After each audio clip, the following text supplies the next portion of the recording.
وبركاته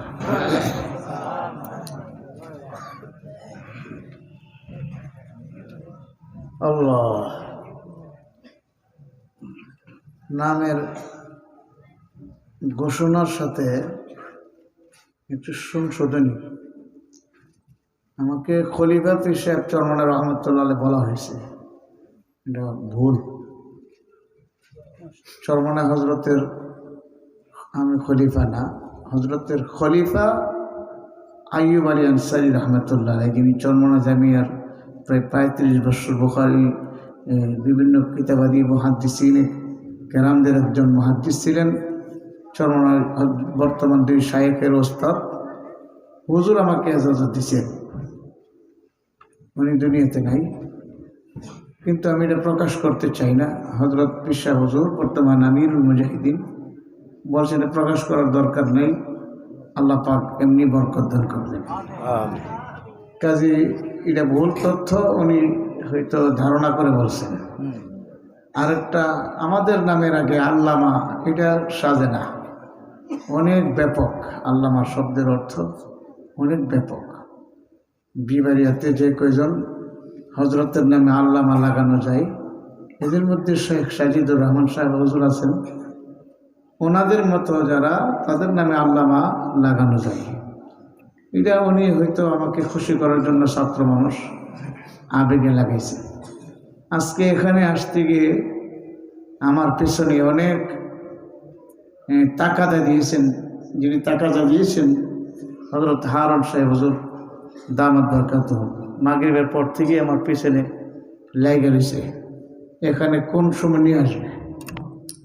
3 দিনের ঐতিহাসিক চরমনার ময়দানের নমুনায় বিবারিয়া জেলায় মাহফিলে আজকে সমাপ্তর দিন, শেষ দিন। আমিরুল মুজাহিদিন হযরত পীর সাহেব হুজুর ইতিমধ্যে হয়তো বয়ান শেষ করছেন, দোয়া করে সিলেট যাবেন। হুজুরকে রেখেই আমি এখানে আসতে হয়েছে। এটা আমার আদৌ কাম্য ছিল না, কিন্তু রায়হান এমনভাবে ধরছে যে আমাকে আসতে বাধ্য হয়েছে।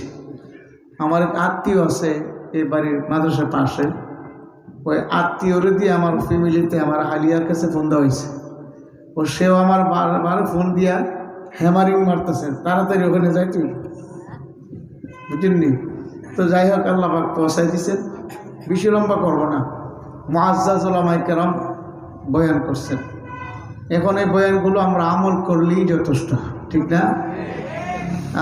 আমরা কিছুক্ষণ জিকির করব, তারপরে 2-1টি কথা বলে আবার জিকির হবে, তারপর আমরা দোয়া মোনাজাত করবো ইনশাআল্লাহ। হামিদা ওয়া মুসাল্লিয়া ওয়া মুসাল্লিমা, أما بعد فأعوذ بالله من الشيطان الرجيم. بسم الله الرحمن الرحيم. يا أيها الذين آمنوا صلوا عليه وسلموا تسليما. সবাই মুহাব্বতে দুরূদ শরীফ পড়ি। আল্লাহুম্মা সাল্লি আলা سيدنا ونبينا وشفيعنا وحبيبنا ومولانا محمد صلى الله عليه وعلى آله وأصحابه وبارك وسلم. اللهم صل على سيدنا ونبينا وشفيعنا وحبيبنا ومولانا محمد صلى الله عليه وعلى آله وأصحابه وبارك وسلم. اللهم صل على سيدنا ونبينا وشفيعنا وحبيبنا ومولانا محمد صلى الله عليه وعلى آله وأصحابه وبارك وسلم. أعوذ بالله من الشيطان الرجيم. بسم الله الرحمن الرحيم. كل نفس ذائقة الموت. صدق الله مولانا العظيم. لا إله إلا الله